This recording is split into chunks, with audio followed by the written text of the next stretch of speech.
सो पहचानिए जो लड़े दीन के हित, पुरजा पुरजा कट मरे कबू न छाड़े खेत, जो तो प्रेम खिलन का चाओ सिरधर दली गली मुरियाओ। सो पहचानिए जो लड़े दीन के हित, पुरजा पुरजा कट मरे कबू न छाड़े खेत, जो तो प्रेम खिलन का चाओ सिरधर दली गली मुरियाओ। He's a dangerous man. Arrest him immediately.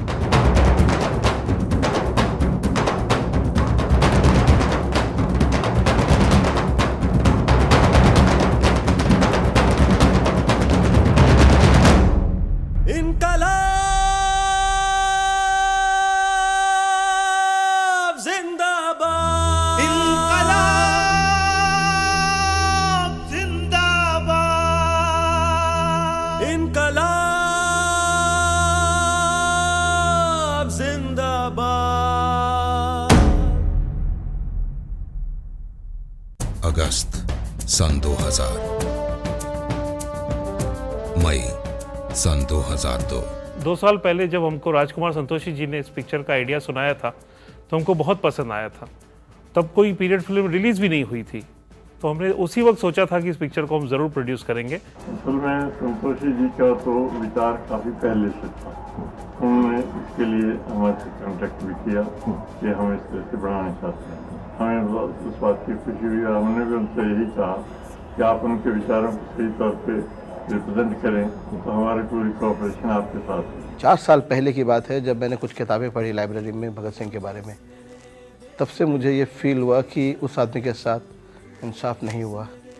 जितना इतना कुछ देश के लिए सोचा है, इतना कुछ करना चाहा, एक क्रांति करीब करीब ऐसे क्रांति ले आया कि जिससे आज़ादी बिल्कुल ही करीब और मुमकिन हो गई थी। उस आदमी के बारे में आज के बच्चे, आज के लोग, बड़े लोग भी ज़्यादा जानते नहीं हैं। तब मुझे एहसास हुआ कि मुझे इस बारे में फिल्म बनानी चाहिए। Perhaps at no other time in recent history has Bhagat Singh's ideology, his thoughts, his warnings been as relevant, as pertinent to our situation as it is today. Our religion in public life is destroying this society. ये warning Bhagat Singh ने बहुत सालों पहले दी थी। और जब हम देखते हैं कि जो आदमी ये सब कह रहा था, जो आदमी ये प्रेडिक्शंस दे रहा था हिंदुस्तानी समाज के बारे में, वो 19, 20, 21 साल का लड़का था। That is when you realize कि my God, there is something unique about this man. 27 सितंबर सन 1907 देशभक्त सरदार किशन सिंह के घर एक लड़के का जन्म हुआ, भगत सिंह। देश प्रेम उन्हें विरासत में मिला अपने पिता सरदार किशन सिंह और चाचा सरदार अजीत सिंह से। सन 1919 जलियांवाला बाग।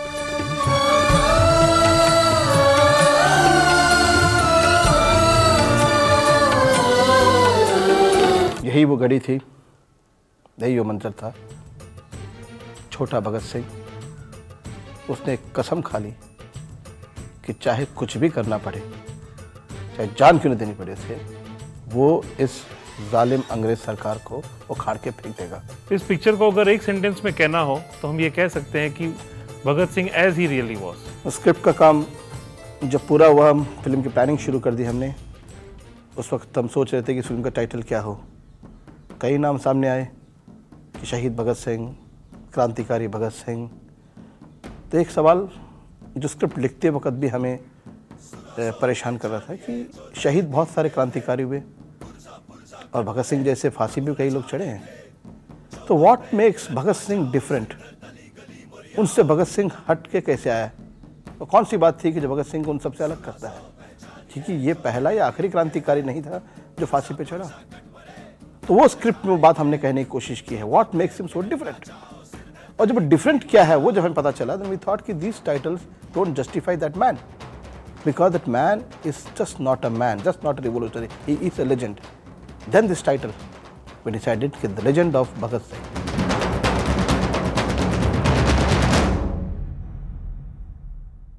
जब रमेश जी के साथ हमने डिस्कस की, हमने सारी रिसर्च, सारी प्लानिंग, सारी बातें सामने रखकर, तो we are so thorough, in fact the production's efficiency was so good that everything was lined up.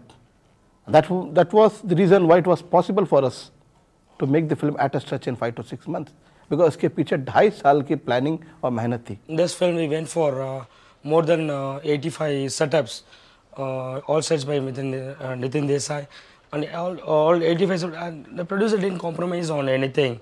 They were it's very good. Most of the 99% of the backgrounds are set, and it's very comfortable for us to shoot according to the light. सबसे बड़ा सवाल जो उठा था film के बारे में जब हम सोच रहे थे तब, that was about casting, कि सेंट्रल रोल में किसको लिया जाए. जब मैं लज्जा कर रहा था उस वक्त अजय देवगन से मेरी मुलाकात हो रही थी और हम इंटरेक्ट कर रहे थे, तो वो आंखें, उसके साथ काम करते हुए इंटेंसिटी मैंने देखी जो मुझे भगत सिंह कैरेक्टर की ज़रूरत थी. फिर हमने उसकी ऑडिशन ली, हमने गेटअप करके देखा, मुस्टैच लगा के, टर्बन लगा के, and I was pleasantly surprised. His face and his whole appearance resembled so close to Bhagat Singh. Kumar Taurani, Ramesh Taurani, Rajkumar Santoshi and myself, we had a meeting and all four of us felt unanimously, I must say, that Ajay Devgan would be the most suitable person. जो हमने school में पढ़ा और जो हमें history में बताया गया है is not even 1% of the kind of person he was.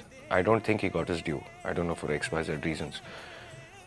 तो जब राज ने मुझे स्क्रिप्ट सुनाई, आई वॉज टेकन अबैक कि इस आदमी ने यहाँ तक किया है और सिर्फ आज़ादी उसका मकसद नहीं था. उसका मकसद, ही हैड प्रिडिक्टेड आज जो देश में हो रहा है, from riots to everything to corruption, he had predicted that and he wanted to fight that. मैं सुखदेव का किरदार अदा कर रहा हूँ. सुखदेव, जैसा कि ज़्यादातर लोग जानते ही होंगे, भगत सिंह के कॉमरेड थे, उनके सबसे अच्छे दोस्त, हमराज, और भगत सिंह, सुखदेव, राजगुरु, इन तीनों को ही लाहौर कॉन्स्पिरेसी केस में फांसी हुई थी. सबसे पहली बड़ी बात यह है कि ये जो राजगुरु थे, इनका फेस और मेरा फेस 99% सेम है, इसीलिए राज जी ने मुझे चूज़ किया. मैं राजगुरु, उनके फैमिली में जाके, खेड़ में रहते हैं वो, वहाँ जाके मिला उनसे, और राजगुरु के बारे में काफ़ी जानकारी वहाँ से मिली मुझे. चंद्रशेखर आज़ाद एक ऐसे क्रांतिकारी हैं कि उनको मौत से खौफ नहीं था, और उनकी तस्वीर मैं बचपन से जब भी देखता था तो मैं बहुत प्रभावित होता था उनकी तस्वीर से, कि बेयर बॉडी, नंगा बदन, मूँछों पे ताव फेरते हुए एक आदमी. पता चला कि चंद्रशेखर आज़ाद हैं, हमारे देश के क्रांतिकारी हैं जिन्होंने आज़ादी की लड़ाई के लिए लड़ा है. सरदार किशन सिंह शहीद भगत सिंह के पिताजी थे. किशन सिंह ने अपने बेटे भगत सिंह को हमेशा अपने कई जलसों में साथ लेकर गए. कई जगह पर उन्होंने भगत सिंह को, बल्कि यहाँ तक ये कहा जाए कि अगर किसी जलसे में जाते थे तो किशन सिंह भगत सिंह को अपने कंधे पर बिठाकर उस जलसे का जो है एक रूपरेखा और उस जलसे की जो एक कार्रवाई थी वो उस तक पहुंचाते थे. इस फिल्म को करते वक्त हर वक्त एक एहसास हो रहा था कि मैं एक बिल्कुल ही सच्चा, एक बिल्कुल ट्रू कैरेक्टर कर रही हूँ, और जब ऐसे किरदार मिलते करने के लिए तो बहुत इंसान को ज़रा रुक जाना पड़ता है, ज़रा सोचना पड़ता है. वो मैंने किया, कोशिश की, और हर वक्त एक एहसास रहा कि इस औरत के साथ क्या हुआ होगा, क्या बीती होगी, अपनी औलाद को इस तरह कुर्बान जो किया इस औरत ने, कितनी महान होगी वो. I play this girl who is supposed to get married to Bhagat Singh, मगर जैसे कि हम जानते हैं कि भगत सिंह 23 years के उम्र में उनकी मौत हुई, और he never had a love life as such. So मगर ये सब नहीं, ये लोग इस बात को नहीं जानते कि ये जो लड़की थी उसने उनके मरने के बाद भी she did not get married and she continued to live like his widow. इस पिक्चर के जितने भी कैरेक्टर्स हैं, वो जब आप पिक्चर देखोगे तो आपको ऐसे फील होगा कि ये सब रियल लाइफ कैरेक्टर हैं. जैसे राजगुरु हैं, वो रियल में एक मराठी एक्टर हैं और राजगुरु खुद भी महाराष्ट्रन थे. यहाँ हमारे जो जतिनदा बने हैं वो एक बंगाली एक्टर हैं, तो हमें बंगाली एक्टर की ज़रूरत थी, तो हमें बंगाली एक्टर मिले. वैसे ही हमारे हर कैरेक्टर के बारे में जो भी आप देखोगे, जैसे अगर जिस लैंग्वेज का वो कैरेक्टर है हमें वही कैरेक्टर मिले, तो उसमें एक जो रियलिटी जो दिखने में आती है और उन्होंने जो परफॉर्म किया वो बहुत ही अच्छा परफॉर्म किया उन्होंने। फिल्म देखते हुए हमें ऐसा ज़रूर लगेगा कि हम इतिहास में वहीं खड़े हैं, उसी मंदिर, उसी वक्त, उसी जगह पे खड़े हैं।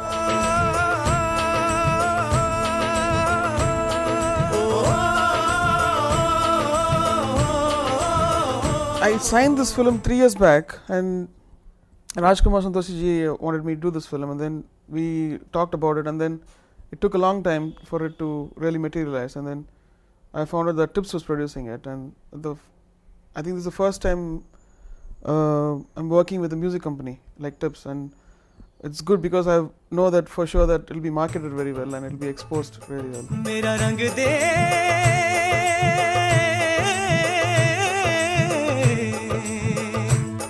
मेरा रंग दे बसंती चोला माए रंग दे मेरा रंग दे बसंती चोला माए रंग दे मेरा रंग दे बसंती चोला रंग दे रंग दे। The most difficult thing about this movie is every song is almost patriotic, and then we have to show a difference and move forward, or show a different side of this thing. And if you take a marching tune, then everything becomes similar. So we did a tune for Desi Mere, which was almost like a marching tune, and then suddenly I felt that it was becoming very monotonous, and then Desi Mere was the last attempt it was just done in 1 hour, taking the lyrics and reforming the whole beat and the whole thing.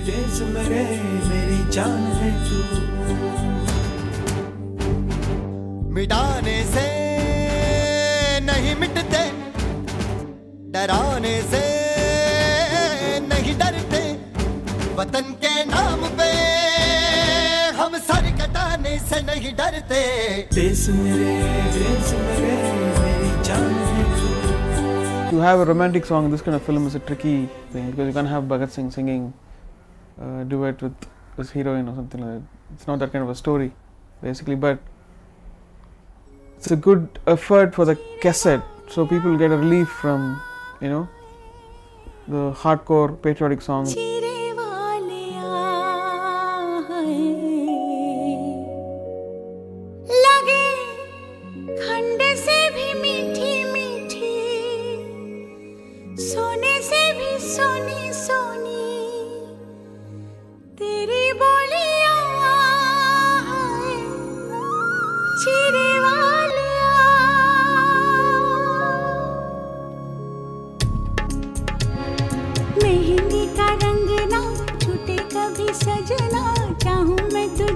सुबह शाम माही वे माही हर धड़कन में तू है मेरे मन में सांसें जपती है तेरा नाम। और राजकुमार संतोषी ने एक बहुत अच्छी बात कही कि इस गाने में हमको ख्याल ऐसा रखना है कि लड़की का जो ख्याल है वो पूरी तरह से रोमांटिक है, मगर लड़का जब अपनी बात कहता है तो लड़के की बात में ऐसा है कि उसकी जो महबूबा है, उसकी जो गर्लफ्रेंड है, उसकी जो शादी है, वो सब जो उसका मेन टारगेट है वो आ जाए। तेरी मेरी राहें जुदा एक होंगी ना सारी उम्र तुझको नहीं कुछ भी पता मुश्किल बड़ा मेरा सफर। रहमान साहब ने इस पिक्चर में बहुत ही अच्छा काम किया है। And in a record time, he was so charged, so involved. In 2 months, he recorded all 6-7 songs for us. Rahman का इस पिक्चर से एक और नया रिकॉर्ड बनेगा कि इसने भगत सिंह में जो पहले की भगत सिंह थी उसके मुकाबले इस पिक्चर की म्यूजिक बहुत अच्छी बनाई है। For me, whatever given the challenge, I mean, whatever the task I was given, I tried my best. सरफरोशी की तमन्ना अब हमारे दिल में है, देखना है जोर कितना बाजुए का दिल में है, देख सकता है तो तू भी देख ले आसमां, हौसला ये देख के खातिर बड़ी मुश्किल में है।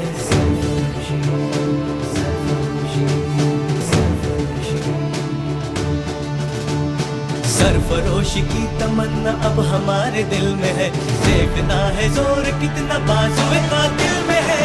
जो बाकी लोग फिल्म बना रहे हैं उन पे वो विचारधारा नहीं है, क्योंकि वो जैसे एक फिल्मी माहौल होता है उसमें वो बना रहे हैं, तो उससे के लिए हमें उतनी खुशी नहीं होती कि वे वो बनाएं। 1921. Gandhiji gave a call for non-cooperation movement and the whole country joined en masse. Some quit their jobs, while others gave up their businesses. For all and sundry, it was one more agitation against the British Empire, but not for Bhagat Singh. For him, it was everything. February 1922.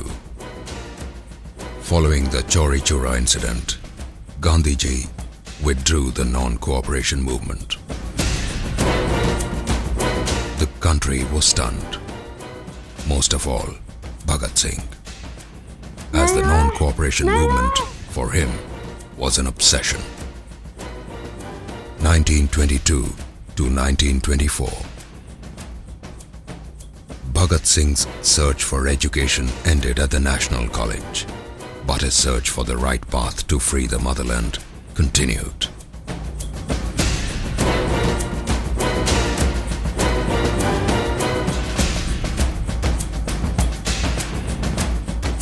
(1924). This was the most important year in Bhagat Singh's life. It was this year that he joined the Hindustan Republican Association. The Hindustan Republican Association was made up of people who believed in direct action. It was here that Bhagat Singh met Chandrasekhar Azad and other fellow freedom fighters. He felt his search ended here. 1928. Lala Lajpat Rai was brutally assaulted in a demonstration against the Simon Commission. The Hindustan Republican Association decided to give befitting reply to the fatal injuries inflicted on Lala Lajpat Rai. 1929. Bhagat Singh now believed that violence alone was not enough to shake the foundation of the British Empire. He opined that the hard-working Indians should be used as ammunition. This would usher in a revolution in the true sense. Bhagat Singh wanted an explosion that would carry forward his ideology to his fellow Indians. 8th April 1929. Bhagat Singh exploded a bomb in the assembly. A bomb that would not cause any loss of life. Fully aware that it was a one-way street to the gallows, Bhagat Singh instigated his own arrest. The long-drawn court case served as a platform, and Bhagat Singh made full use of this to spread his ideology throughout the country. 23rd March 1931. Bhagat Singh, Rajguru and Sukhdev were sentenced to death. 23rd March 1931. 7:33 p.m. A national hero died. 23rd March 1931. 7:33 p.m. A legend was born. A legend called Bhagat Singh.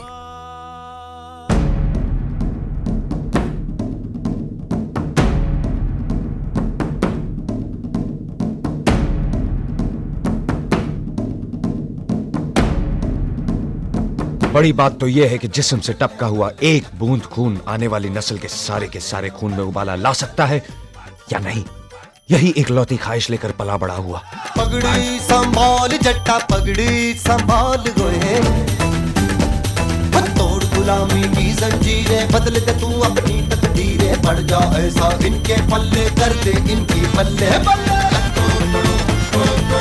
वो पुराने क्रांतिकारियों पर लेख लिखता है, पर्चे बांटता है, हिंदू मुस्लिम एकता की बात करता है।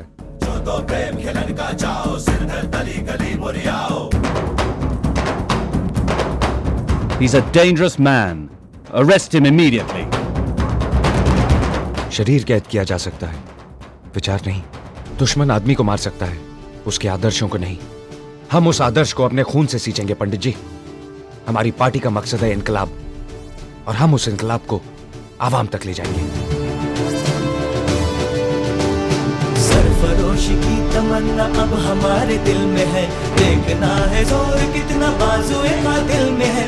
देख सकता है तो तू भी देख ले आसमां, हौसला ये देख के दिल बड़ी मुश्किल में है। हम चाहते हैं कि हमारे नौजवान, हमारी नई पीढ़ी खुद सोचे कि उसे किस तरह का भविष्य चाहिए।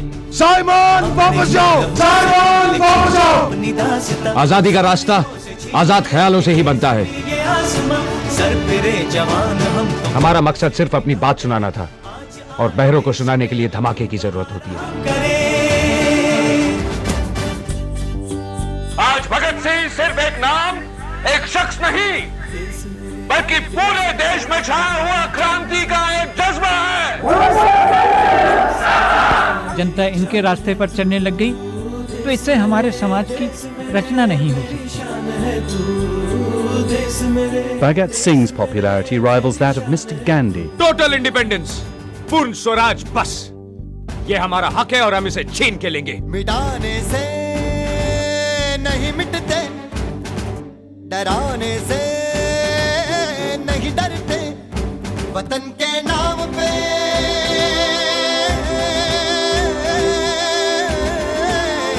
वतन के नाम पे हम सर कटाने से नहीं डरते। कहीं 30 करोड़ हिंदुस्तानी एक साथ चीख पड़े ना तो तुम 1,05,000 अंग्रेज बहरे होके भागोगे यहाँ से। इनकलाब जिंदाबाद, साम्राज्यवाद मुर्दाबाद। Inqilab, Inqilab, what the hell is your Inqilab? I am saying the choice is yours, sir. Leave my land or get thrown out. Is having an effect. You have to stop him. बकवास! सच तो ये है कि सब के सब नपुंसक की तरह हाथ पर हाथ धरे बैठे हैं, बस। ये इम्तिहान की घड़ी है, हम कमजोर नहीं पड़ सकते। सबके बारे में सोचता है तू, अपनी माँ के बारे में नहीं सोचता। जब भी वतन के बारे में सोचता था तू ही तो नजर आती थी। Let the courtroom be empty. Just finish the case. To hell with your order and to hell with your law. जो फैसला आप लोग कर चुके हैं, जब दिल करे सुना देना। इनकलाब जिंदाबाद। मेरा रंग दे,